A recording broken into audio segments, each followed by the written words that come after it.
ए पहुना एही मिथिले में रहुना, ए पहुना एही मिथिले में रहुना। जौने सुख बा ससुरारी में, जौने सुख बा ससुरारी में, तौने सुख बा कहुना।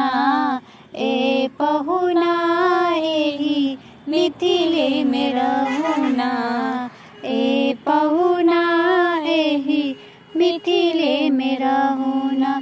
रोज सवेरे उबटन मल के इतर से नहबायब, रोज सवेरे उबटन मल के इतर से नहबायब।